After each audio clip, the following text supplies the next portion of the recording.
जानते हैं, बहुत अच्छी तरह जानते हैं कि उन पर मुकायम मुकदमात बिल्कुल लग़्व हैं, झूठ पर मबनी है, उनकी कोई कानूनी हैसियत नहीं है।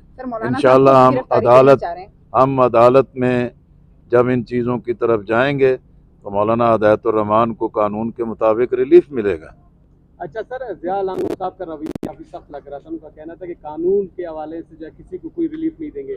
वो ये चाह रहे थे कि उनको गिरफ्तार भी किया जाएगा। अल्लाह करे ना जी, ज़िया लांगो साहब भी, उनकी पूरी हुकूमत भी ये सख्ती जो है दहशत गर्दों के ख़िलाफ़ अख्तियार करें, पब्लिक के साथ नहीं करें, आवाम के साथ ना करें।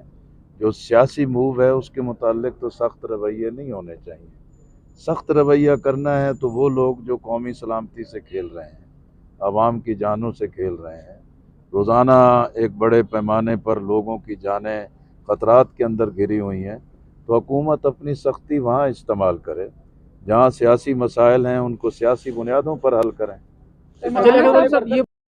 हक दो तहरीक एक अवामी तहरीक है, पहले भी हमारी उनके साथ आई थी, आज भी हमारी दुआएं भी और हमायत भी उनके साथ हैं। हम गवादर के अवाम के साथ हैं। हक दो तहरीक जो है कि उन्होंने अपनी मुसलसल जद्दोजहद को जनाब हिदायतुर्रहमान साहब की क़यादत में, जनाब हुसैन वडेला की क़यादत में अपनी हैसियत को तस्लीम करवाया है। तो हक दो तहरीक का जो एक मुकाम है, जो उसकी हैसियत है, वो अवामी मसाइल के लिए है। उसे आप सियासी तहरीक कह लें, अवामी तहरीक कह लें, अवाम के मसाइल की हल की कर लें।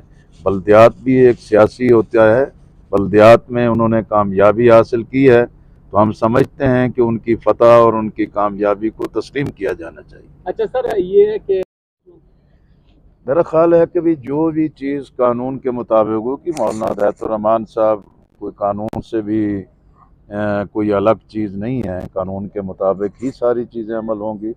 अगर हम ये महसूस करेंगे कि भी हुक्मरान शरीहन कोई जुल्म का रास्ता अख्तियार कर रहे हैं, तो हम गवादर के अवाम को तनहा नहीं छोड़ेंगे।